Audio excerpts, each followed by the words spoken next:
Nunca me gustaron las ceremonias, pero aquella vez fui por cortesía. Me senté en la penúltima fila, lo suficientemente cerca para ver el escenario, pero lo bastante lejos como para no llamar la atención. No esperaban verme allí. Ni siquiera sabían que seguía en la ciudad. Eso lo supe por las miradas fugaces de incomodidad que me lanzaron cuando me reconocieron. El evento era para celebrar los 10 años del Centro Cultural La Cosecha, construido sobre un terreno que alguna vez fue mío. Bueno, técnicamente todavía lo es, pero eso ellos no lo sabían, y yo no tenía prisa por recordárselos. Cuando el joven maestro de ceremonias comenzó a leer los nombres de los fundadores, lo supe desde antes de que pronunciara el primero. Mi nombre no estaría. Lo sentí como se siente el silencio antes de una tormenta.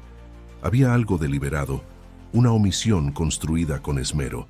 Lo escuché leer con orgullo los nombres de personas que llegaron cuando todo ya estaba hecho, cuando el polvo había sido barrido y los ladrillos estaban colocados. Entonces me reí en silencio. Ahí, sentado entre un grupo de estudiantes y vecinos, recordé cómo comenzó todo. Las reuniones sin luz, el olor a humedad del viejo almacén, las primeras pinturas colgadas con clavos oxidados, las madrugadas en vela escribiendo el manifiesto fundacional que ahora nadie menciona. Cada ladrillo tenía una historia, una huella mía. Pero eso ya no importaba, no mientras ellos creyeran que habían nacido del mármol. Y por último, agradecemos a todos los que han sido parte de esta gran historia, dijo el maestro de ceremonias, incluso a aquellos cuyos nombres no caben en un solo papel. Esa fue la única alusión. Ambigua, laxa, indigna. Antes de seguir, si estás disfrutando esta historia, no olvides suscribirte al canal para no perderte los relatos más intensos, humanos y verdaderos que nadie se atreve a contar. Volviendo al evento, lo observé todo sin parpadear. Claudia subió al escenario con su elegancia habitual. No era la misma de antes. Había aprendido a hablar como los políticos, palabras bonitas, frases vacías, manos abiertas al público. Ella sí me vio. Bajó la mirada apenas por un segundo, como si mi presencia le hubiera escocido los ojos, pero no dijo nada, ni un gesto, ni un saludo, nada. Habíamos sido amigos, socios, casi hermanos. Fuimos quienes levantamos ese lugar cuando nadie más apostaba un peso por él, cuando las paredes se caían a pedazos y la policía patrullaba más que los artistas. Ella era fuego y yo estructura. Juntos hicimos posible que la cosecha floreciera. Pero en algún momento, ella decidió que era más fácil seguir sin raíces. Y me cortó. Lo curioso es que nunca hubo una pelea, ningún grito, ningún portazo. Solo la distancia calculada, los correos no respondidos, las invitaciones que nunca llegaron. Un día me di cuenta que ya no era parte de las reuniones, que mi llave no abría la puerta y que nadie preguntaba por mí. Pero jamás renuncié. Legalmente, el terreno donde está construido el centro sigue siendo mío. Hice los trámites con discreción, asesorado por un viejo amigo notario que me advirtió: si confías demasiado, te van a borrar. Tenía razón. Por eso blindé todo. Lo registré como un fideicomiso personal con uso comunitario. Podían usarlo, pero no poseerlo. Y nunca lo mencioné, me parecía vulgar presumirlo. Ahora, viéndolos celebrar su versión de la historia, entendí que mi silencio fue malinterpretado. Pensaron que me fui, que cedí, que no tenía más fuerza ni intención. Pero estaban equivocados. Durante el discurso, una joven con una cámara se acercó a tomar fotos del público. Me apuntó con el lente, luego bajó la cámara y me observó. Su mirada era distinta, no de sorpresa ni incomodidad. Era como si buscara reconocer algo. Tal vez sabía quién era, tal vez no. Me sonrió y siguió su camino. En ese momento decidí quedarme hasta el final. No por nostalgia, ni por rabia. Quería ver hasta dónde estaban dispuestos a llegar con su teatro. Cuando cerraron con un aplauso largo y artificial, se sirvieron bocadillos en la galería principal. Caminé entre ellos sin que me miraran. Algunos chocaron conmigo sin disculparse. Otros fingieron no notar mi presencia. Nadie preguntó por mi nombre, pero yo conocía cada rincón de ese lugar, cada grieta en la pared, cada árbol del patio que yo mismo sembré. Mientras ellos brindaban por su futuro, yo recorría mi pasado con pasos lentos pero seguros, y me reí de nuevo en silencio. El terreno era de mi padre. No figuraba en registros ostentosos ni en documentos públicos visibles. Estaba a su nombre desde 1972, cuando lo compró con lo poco que tenía tras dejar la imprenta donde trabajaba. En aquel entonces, todo era polvo y promesas rotas. Un barrio industrial en ruinas, lleno de galpones oxidados y ruidos lejanos de fábricas que comenzaban a morir. Yo era un niño, pero recuerdo bien cuando lo vi caminar sobre ese pedazo de tierra con una libreta en la mano.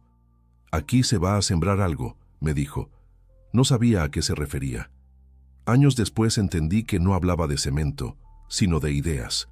Durante los 80, el barrio cayó aún más. Robos, abandono, huelgas. La fábrica que ocupaba la esquina fue cerrada. El terreno quedó vacío por años, convertido en basurero. Cuando mi padre murió, heredé esa tierra sin saber muy bien qué hacer con ella, pero me aferré a su visión. Si él había creído que allí podía germinar algo distinto, yo tenía la responsabilidad de intentarlo. Pasé años cuidándolo, evitando que lo invadieran, reparando el alambrado con mis propias manos.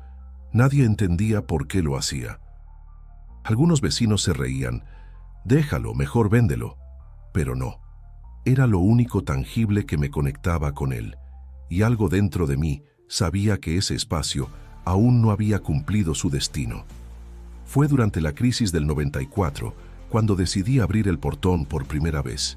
El gobierno recortaba todo. Los centros de juventud cerraban. Los programas culturales se evaporaban. Entonces empecé a invitar gente. Músicos sin escenario, pintores sin taller, escritores sin editor. Armamos un refugio entre ruinas. No teníamos techo completo, pero sí propósito.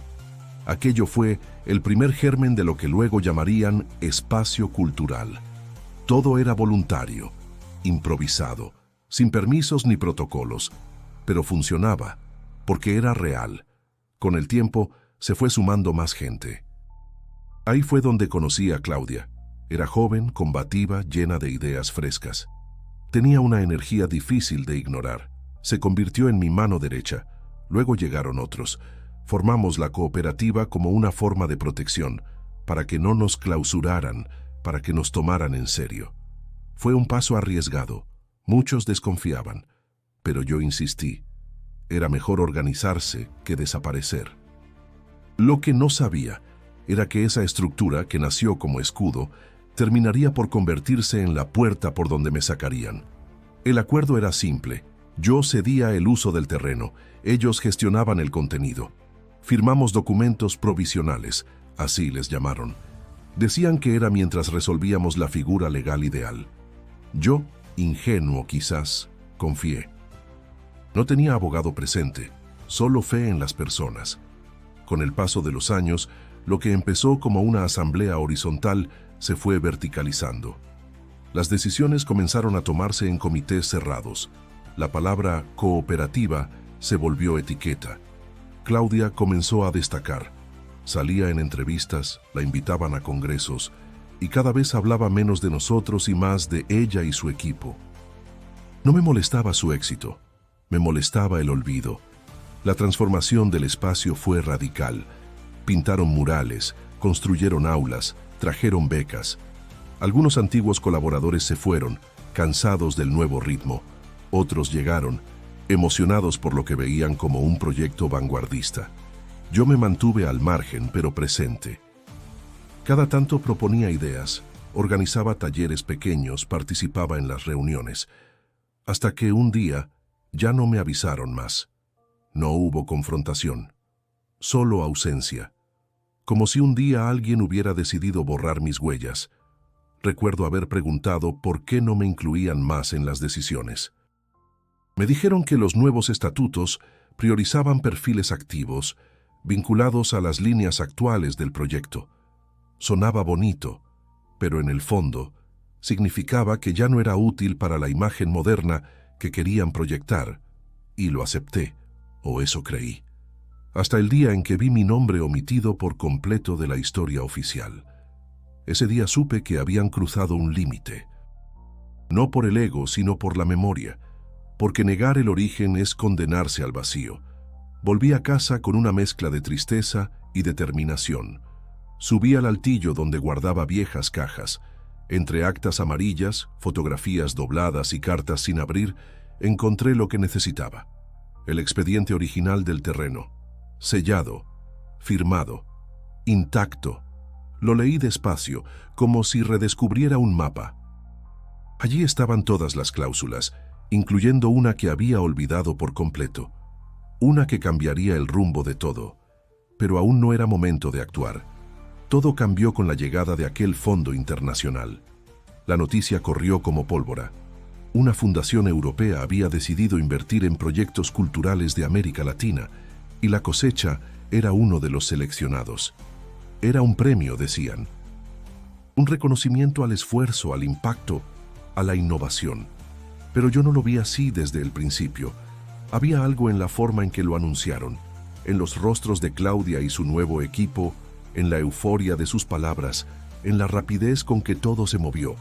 No consultaron con nadie fuera del círculo central, solo lo informaron. Como si ya no hiciera falta la opinión de los antiguos, de los que habían puesto los primeros ladrillos. Yo lo observaba todo desde la periferia, como si fuera un vecino curioso y no el impulsor del espacio.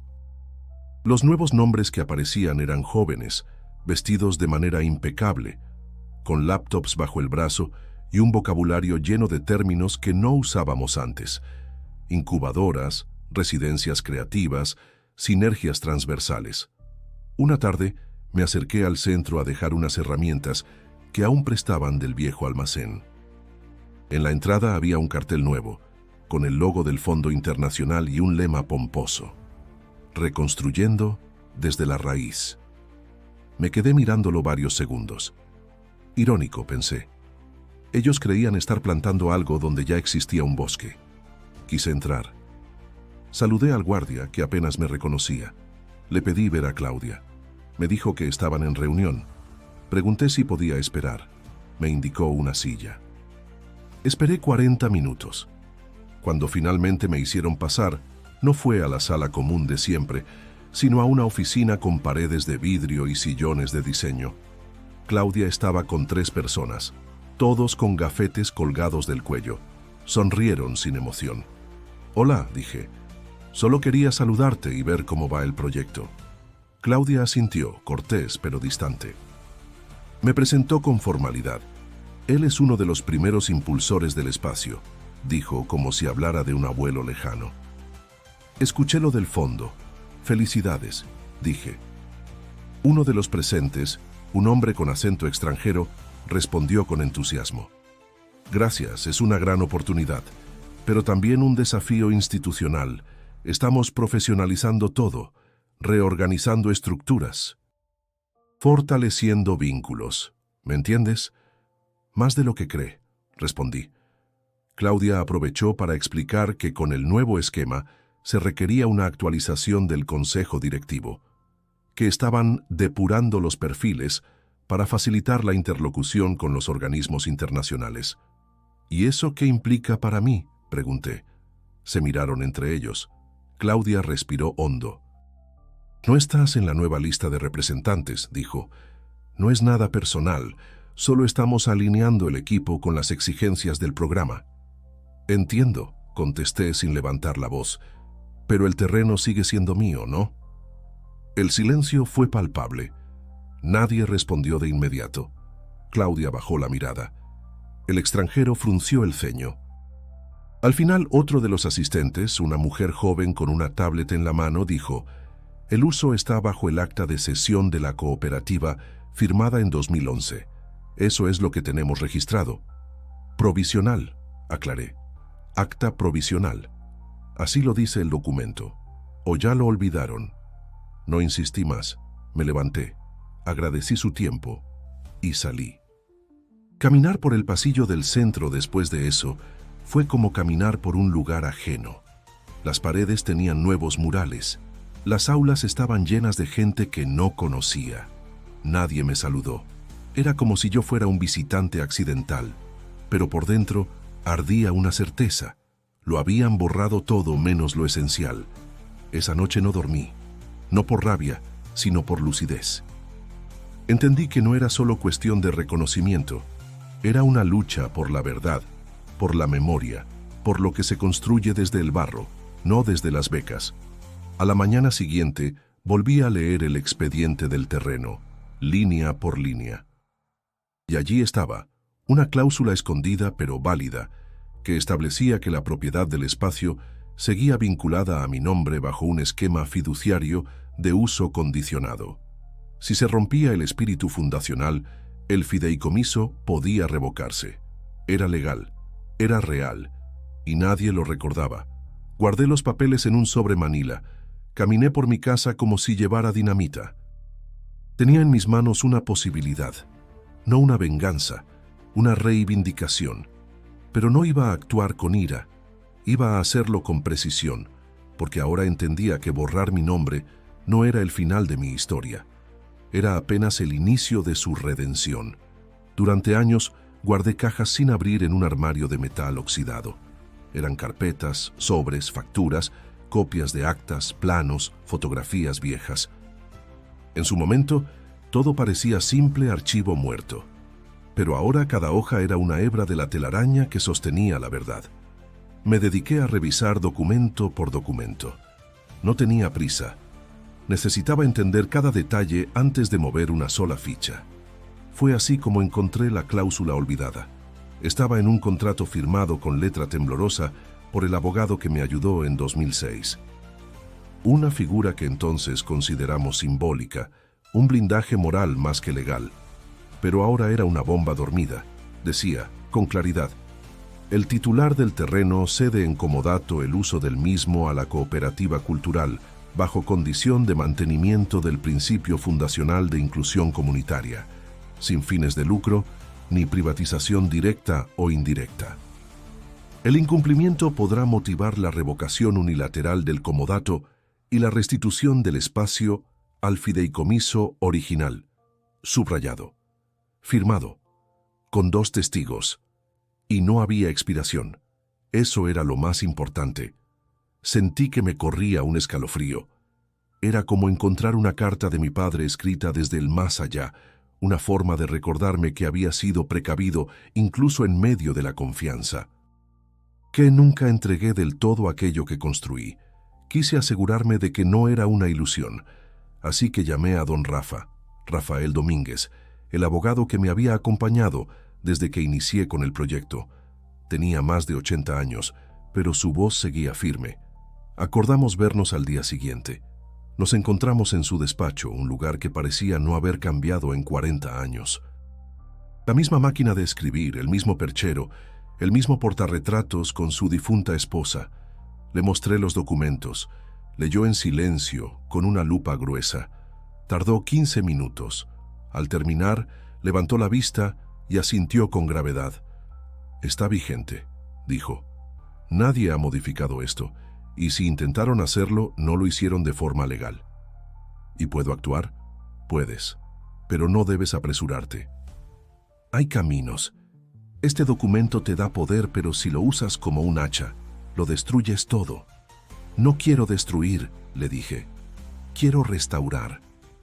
«Entonces tendrás que moverte con inteligencia». Me recomendó contactar a un escribano para autenticar copias y preparar una carta formal dirigida al Consejo de Administración de la cooperativa. Todo dentro de los cauces correctos, nada impulsivo. Pasé los días siguientes ordenando los documentos en carpetas nuevas. Imprimí copias, las rotulé. También escribí un relato detallado de los hechos. No un discurso de víctima, sino una reconstrucción del proceso. Una línea de tiempo que demostrara que no había abandono, que mi presencia había sido constante, aunque ignorada. A cada carpeta le puse un título. No por necesidad, sino como una forma de recuperar el control. Fundación, cesión, estatuto, cláusula fiduciaria, correspondencia. Era mi forma de armar un archivo de dignidad. Pero mientras más profundizaba, más me asaltaba una pregunta. ¿Qué voy a hacer con esto? ¿Quiero recuperar el terreno para mí? ¿Cerrar el centro? ¿Echar a los nuevos administradores? No. Eso sería actuar por resentimiento. Y aunque dolía, el resentimiento no era el motor. Yo quería memoria, quería justicia, quería que los nombres olvidados fueran recordados y que los valores iniciales fueran respetados. Quería que los jóvenes que ahora usaban el centro supieran que ese espacio nació del esfuerzo de personas reales, con nombres y rostros, y no de una subvención extranjera. Empecé a escribir una carta, no un ultimátum, sino una advertencia elegante. Aún no sabía si la enviaría, solo necesitaba poner en palabras lo que sentía. Este terreno no nació de la nada. Cada metro cuadrado fue regado con trabajo, compromiso y comunidad. No estoy reclamando poder ni control, estoy exigiendo memoria. El olvido no es un error, es una forma de violencia. La guardé en el cajón por ahora. Aquella noche, mientras cenaba solo, pensé en lo fácil que habría sido dejarlo pasar. Dejar que el tiempo borrara todo. No decir nada. Pero eso habría sido traicionar no solo a mi padre, sino a mí mismo. Yo no quería ser una sombra ni una reliquia, tampoco un mártir. Solo alguien que, con firmeza, recordara que las raíces importan. Me acosté con los papeles al lado, como si temiera que, al despertar, todo fuera un sueño. Pero no lo era. Y aunque todavía no sabía cómo, empecé a construir, en silencio, el camino de regreso. Me convertí en una sombra con ojos. Caminaba por el barrio sin ser visto, pero viendo todo. Desde afuera, el centro cultural parecía más vivo que nunca. Había actividades todos los días, exposiciones de arte, conciertos, ferias editoriales. La prensa local publicaba notas con frases vacías como espacio de vanguardia o modelo de gestión innovadora. Nadie hablaba del origen, pero yo lo conocía mejor que nadie. Sabía que esa vitalidad era real, aunque no completa. Faltaba el alma. Me instalé en una rutina discreta. Pasaba por la cafetería frente al centro, pedía un café y me sentaba junto a la ventana.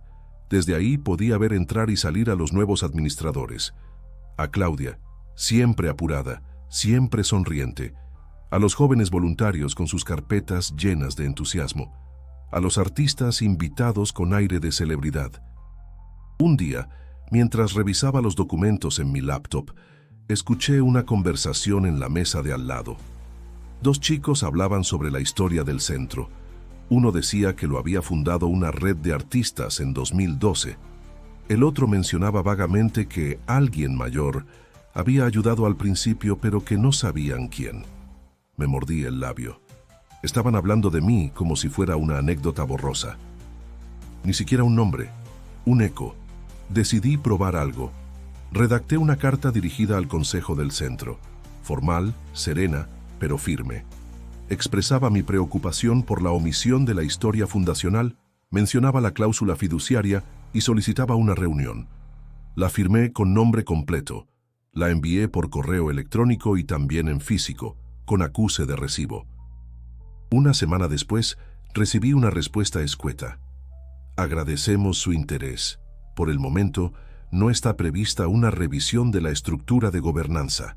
Saludos cordiales. Eso fue todo. No mencionaron mi nombre, ni la carta, ni la cláusula. Solo silencio. Ese silencio que grita cuando quiere que desaparezcas. Pero no me fui. Volví al café al día siguiente, y al otro, y al otro. Hasta que un rostro distinto se acercó a mi mesa. Un joven delgado con lentes gruesos y cuadernos bajo el brazo. Me saludó con timidez. «¿Usted es el que escribió la carta?» Asentí.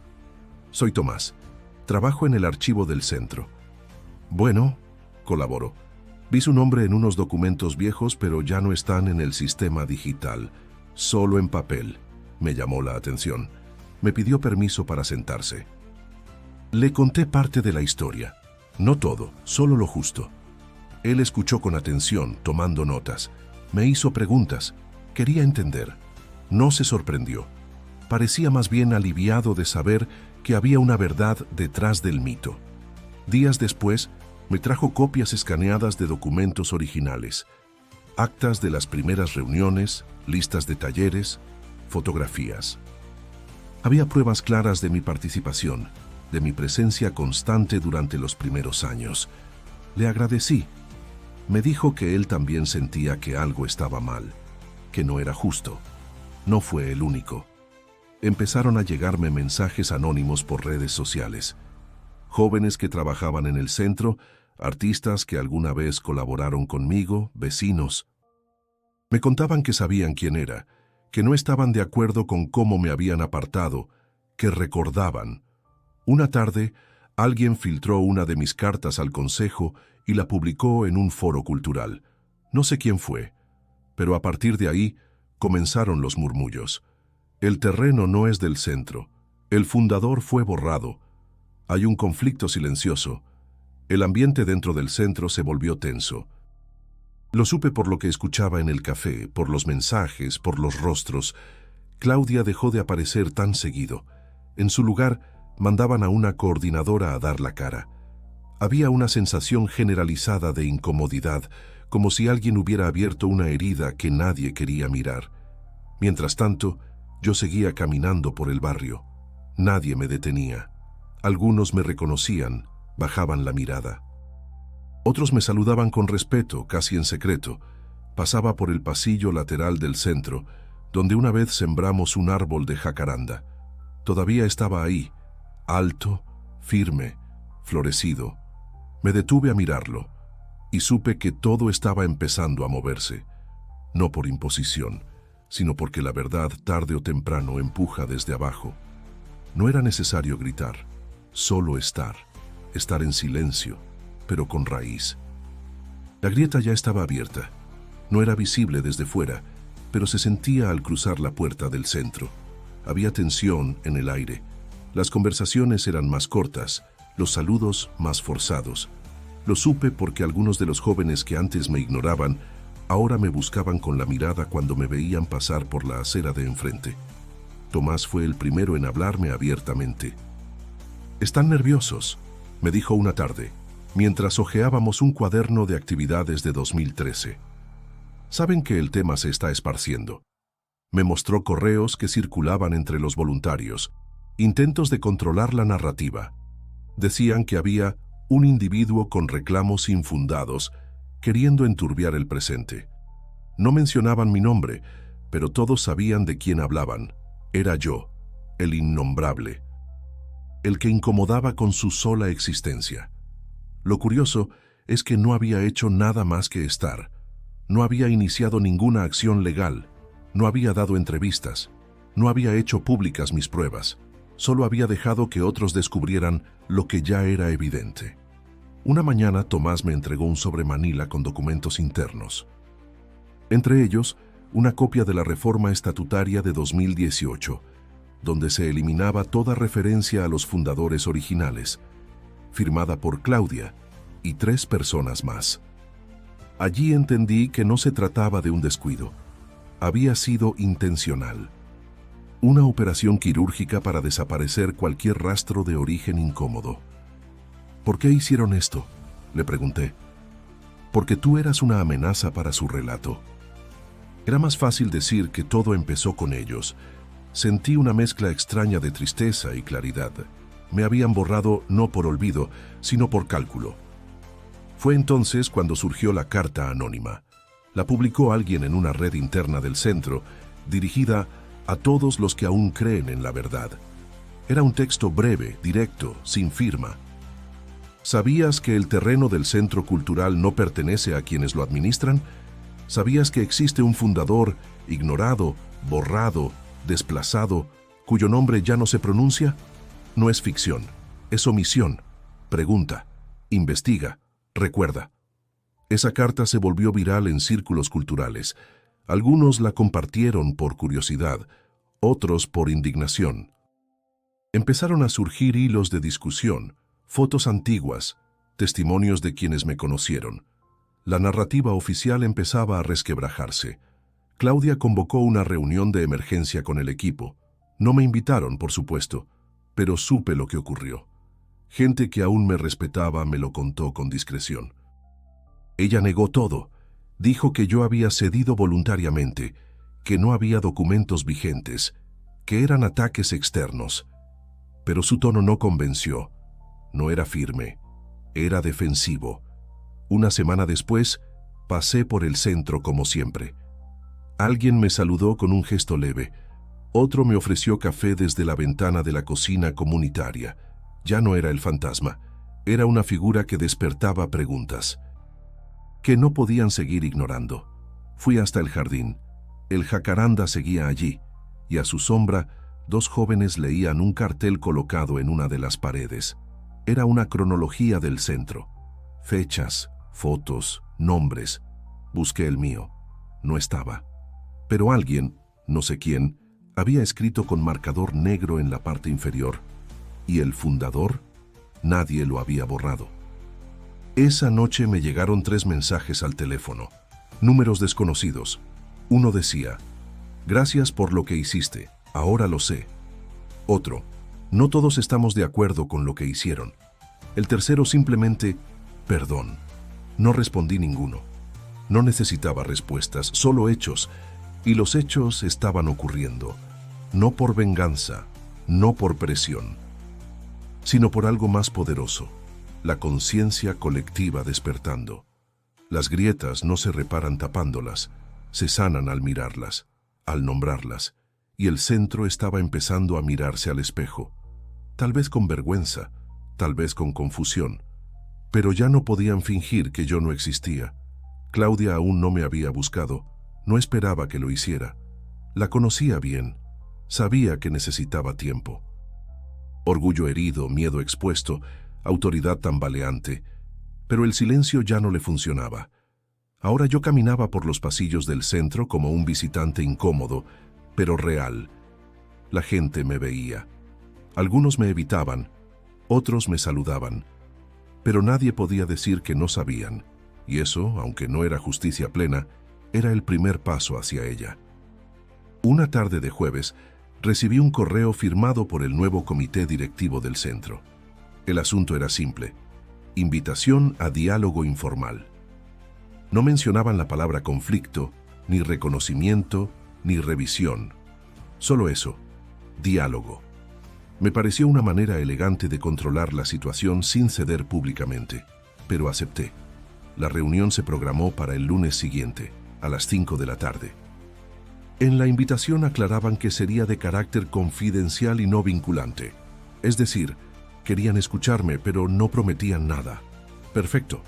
No buscaba promesas, solo poner las piezas sobre la mesa. Llegué puntual. Me recibió una joven de rostro amable que no conocía. Me condujo hasta una sala del segundo piso que alguna vez fue aula de dibujo. Ahora estaba redecorada. Paredes blancas, mesa larga, sillones grises. Había 6 personas esperándome. Claudia estaba al centro. Vestía como siempre, sobria, controlada. Al verme, hizo un gesto leve de asentimiento. No sonrió. No me tendió la mano. Solo me indicó el asiento frente a ella.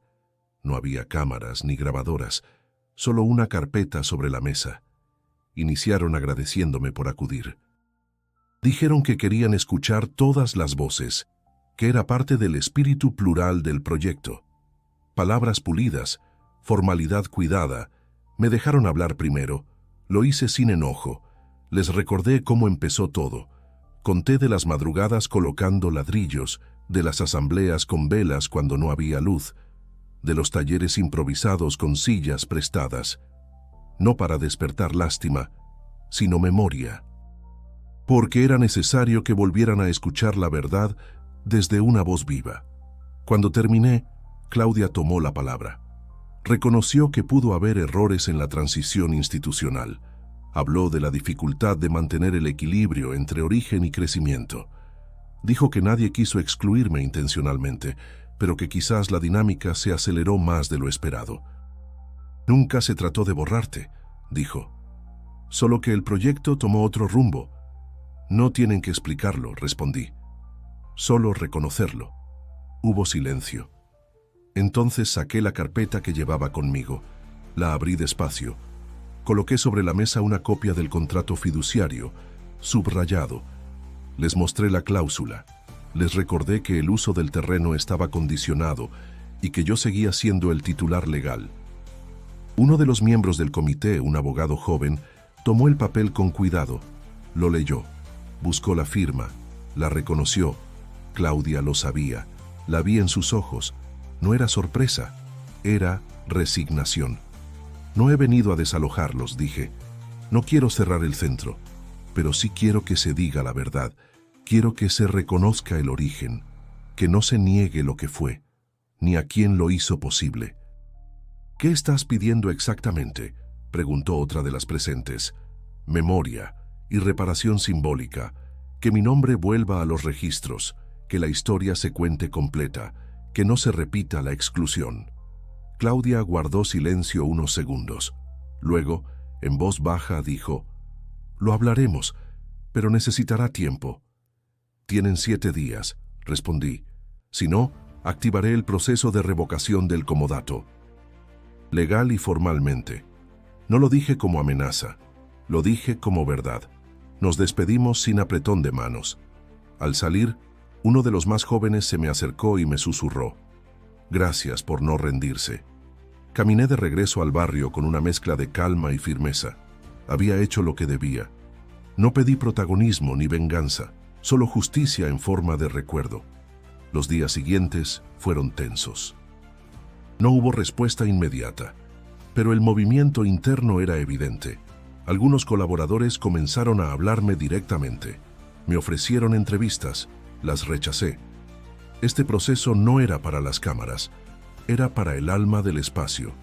Una noche, pasé frente al centro y noté que habían retirado uno de los carteles más recientes. En su lugar había una lona blanca, vacía. Como si prepararan el terreno para un nuevo comienzo. No canté victoria, aún no. Pero por primera vez sentí que me escuchaban de verdad.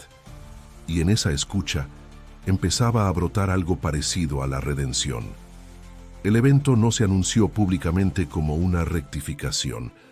Lo llamaron Conmemoración por la Trayectoria del Espacio Cultural.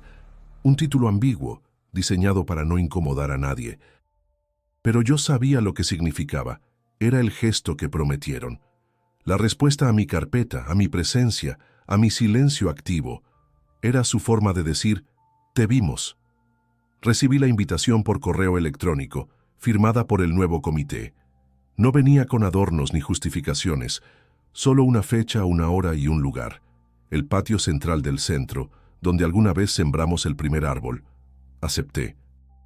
Llegué vestido como siempre, sencillo, sin intención de destacar. Algunos me saludaron con respeto, otros me observaron con curiosidad, como si trataran de encajar mi rostro en la historia que ahora emergía de entre las grietas. Había sillas organizadas, un micrófono, luces suaves. Claudia estaba sentada en la segunda fila. Me vio y asintió. No se acercó. No intentó hablar. Tal vez no sabía qué decir. Tal vez entendía que ya no era tiempo de palabras improvisadas. El evento comenzó puntual.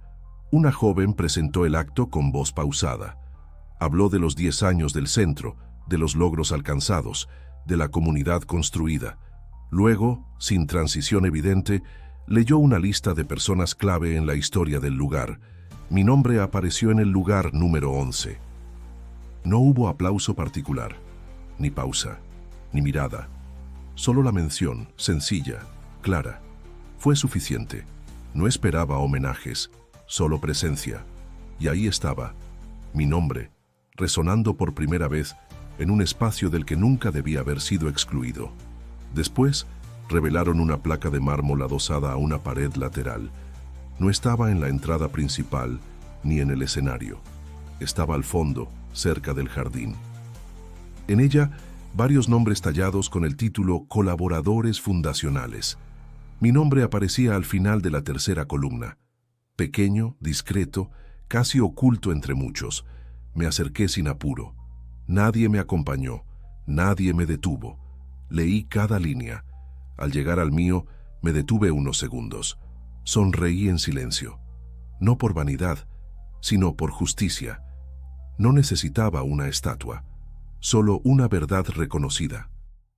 A mi alrededor, la gente conversaba, tomaba fotos, brindaba con vino barato y galletas saladas.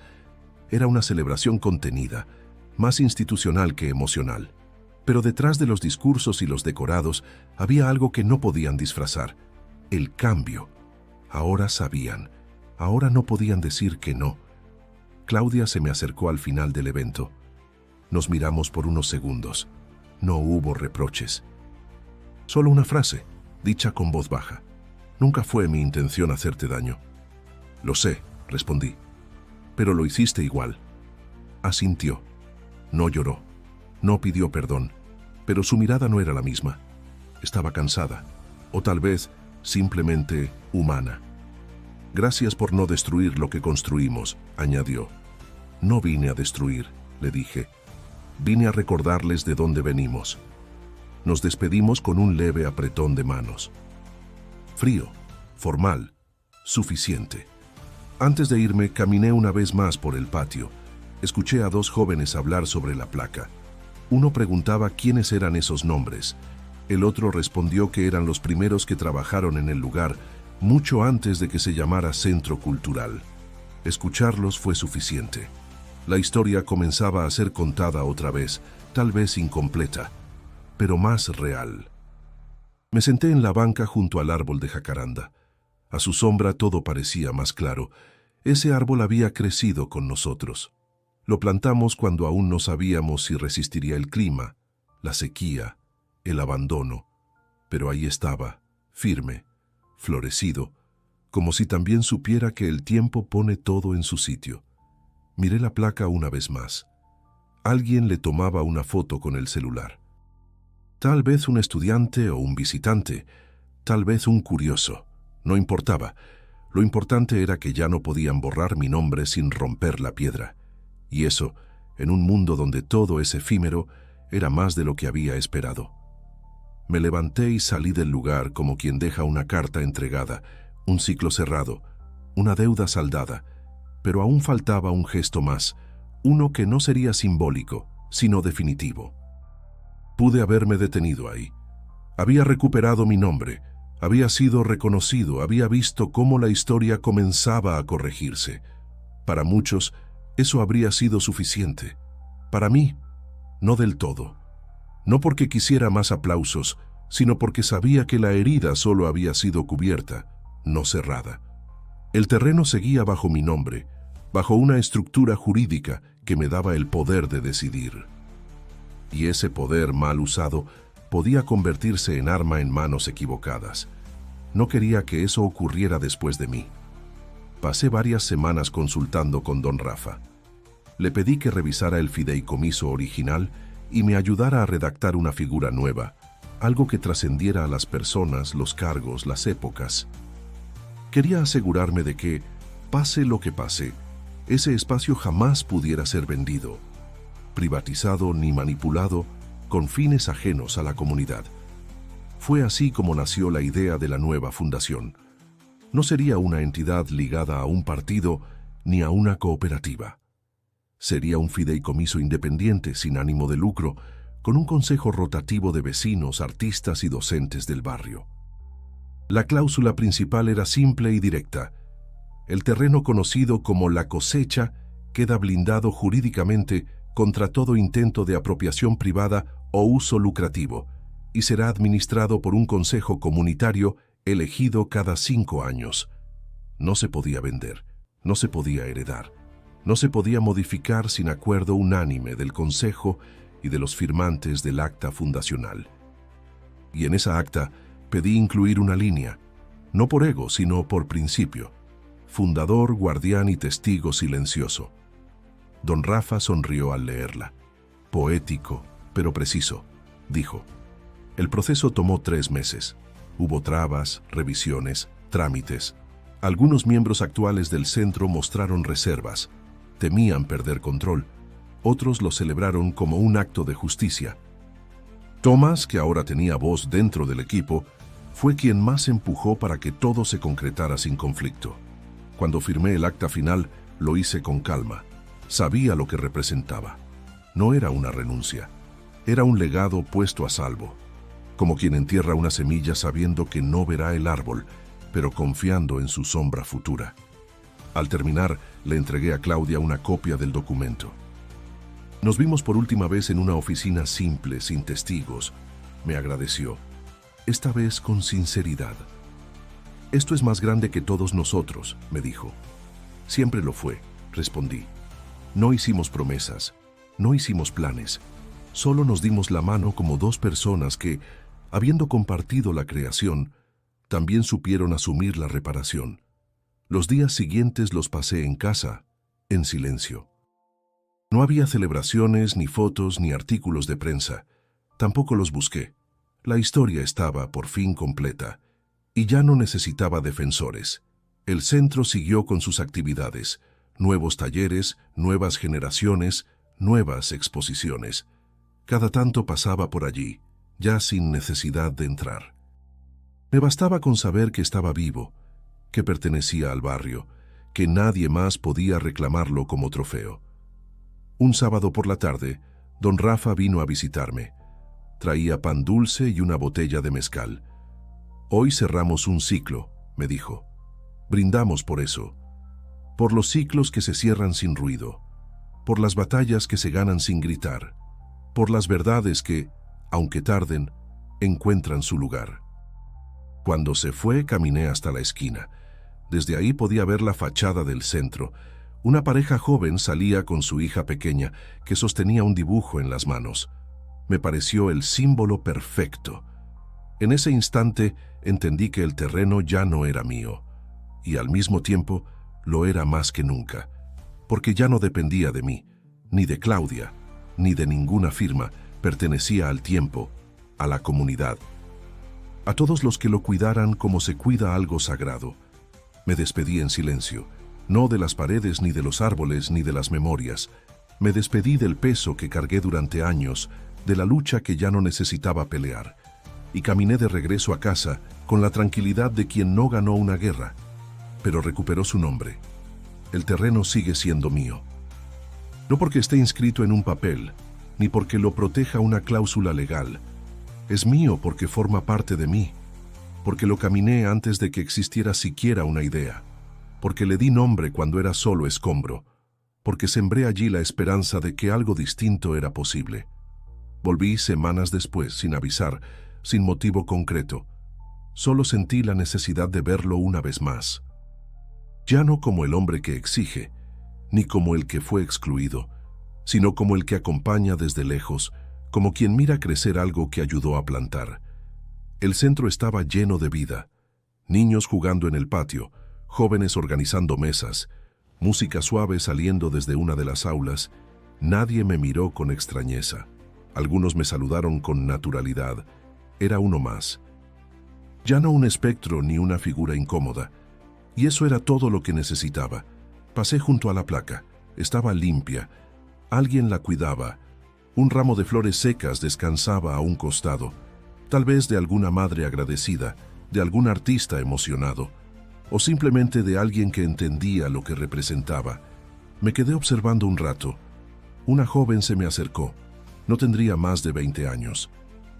Me preguntó si yo era el que aparecía al final de la lista. «Sí», le respondí. «Ese soy yo». «Gracias», dijo, y se fue. No preguntó más, no pidió explicaciones. Su gratitud era silenciosa, pero verdadera, como todo lo que importa. Recorrí el jardín. El jacaranda estaba en flor.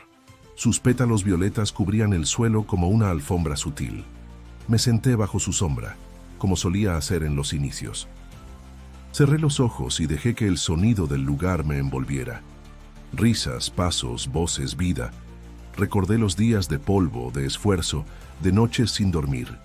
Recordé a mi padre, caminando con su libreta, a Claudia, joven y explosiva, a los amigos que ya no están, a los que se alejaron, a los que resistieron. Todo eso seguía ahí, no en los muros, en la atmósfera. Y entendí por fin que la victoria no es gritar «gané». La victoria es quedarte cuando todos te quieren fuera. Es no convertirte en lo que te hicieron. Es perdonar sin que te lo pidan. Es devolver algo al mundo, y ver que el mundo al final supo qué hacer con ello. Me puse de pie con calma, caminé hacia la salida, pasé frente a un grupo de adolescentes que organizaban un mural. Uno de ellos, con las manos llenas de pintura, me miró y me dijo, ¿usted es el fundador? Asentí con una sonrisa leve. Qué chido, dijo. Este lugar está bien perro. Mi hermana aprendió a leer aquí. Le respondí con un gesto. No hacía falta decir más. Salí por la puerta principal. No volví la vista atrás. No era necesario. Sabía que desde ese día, nada ni nadie podría volver a quitarme lo que construí, porque cuando lo que das nace del alma, el alma lo reclama para siempre. Y si tú has llegado hasta aquí conmigo, si sentiste esta historia como algo tuyo, si alguna vez fuiste testigo de una injusticia silenciada, o si tienes algo que el mundo ha querido borrar, quiero decirte esto: no te rindas. La verdad tiene raíces más profundas de lo que creen los que viven de apariencias. Y si te gustó este relato, si te conmovió, si te dejó pensando, te invito a suscribirte al canal. Aquí contamos historias que otros prefieren callar, historias que duelen, pero que sanan. Historias como la tuya, la mía, la nuestra, y no te vayas todavía. Haz clic ahora en el video que ves en pantalla. La siguiente historia te espera. Una historia que quizás también hable de ti. Gracias por quedarte hasta el final. Nos vemos en la próxima.